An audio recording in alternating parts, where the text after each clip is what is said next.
আত্মহত্যা। মানুষ অভিমানে বলেন, রাগ করে বলেন, গুসাই বলেন, নিজে নিজেকে আত্মহত্যা করে ফেলতেছে।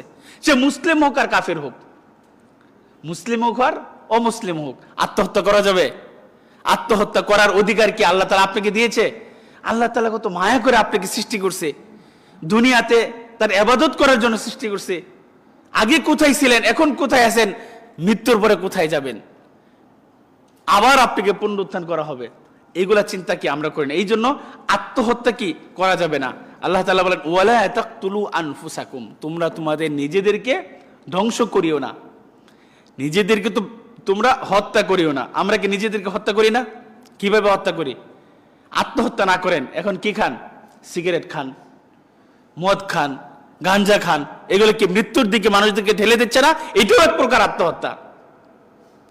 আপনি নেশা করতে করতে একটা সময় কি আপনি এই নেশা করতে করতে আপনি মারা গেলেন, এটাও তো আত্মহত্যার দিকে আপনাকে ঠেলে দিচ্ছে। আল্লাহ তাআলা বলেন ওয়ালা তুলকু বিআইদিকুম ইলাত তাহলুকা, ওয়ালা তুলকু বিআইদিকুম ইলাত তাহলুকা, তোমরা তোমাদের স্বহস্তে তোমরা ধ্বংসের দিকে নিজেদেরকে ঠেলে দিও না। আপনি আজকে সিগারেট খান, সিগারেট খাওয়া কি ভালো না খারাপ?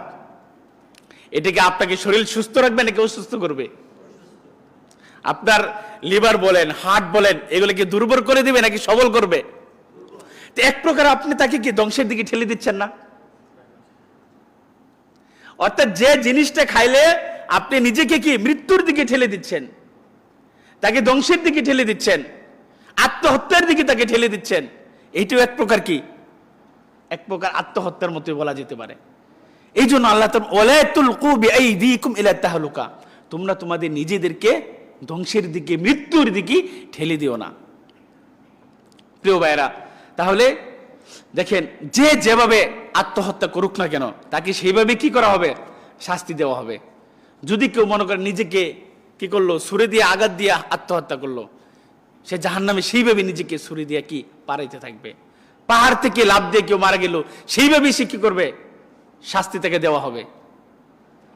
এই জন্য খবরদার আমরা কখনোই যেন আত্মহত্যার দিকে যেন আমরা না যাই। আদম আলাইহিস সালামের কথা বলছিলাম যে তার সন্তান যে লাইম বাসাত্তা ইলাইয়া ইয়াদাকা লিতাকতুলানি মা আনা বিবাসিতি ইয়াদি ইলাইকা লিআকতুলাক, তুমি যদি আমার প্রতি তোমার হাতকে প্রসারিত করো আমাকে মারার জন্য, মা আনা বিবাসিতি ইয়াদিয়া, আমি আমার হাতকে তোমার দিকে কি করব না? প্রসারিত করব না। এটাই হলো কি মুমিনের আলামত। একজন আপনার উপর অত্যাচার করলো, আপনি তাকে যদি মাফ করে দিতে পারেন, তাকে যদি ক্ষমা করে দিতে পারেন, এটাই শ্রেষ্ঠত্ব। তার আপনি কি করেন না? প্রতিশোধ নিয়েন না। হাবিল তো কি নিতে পারতো না? প্রতিশোধ নিয়েছে? নাই।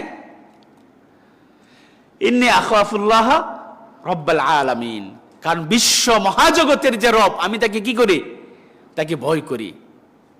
আমরাও যেন আল্লাহ তাআলার ভয় যেন আমাদের ভিতরে সম্পূর্ণভাবে থাকে। আমরা সকলে বলি আল্লাহুম্মা আমিন।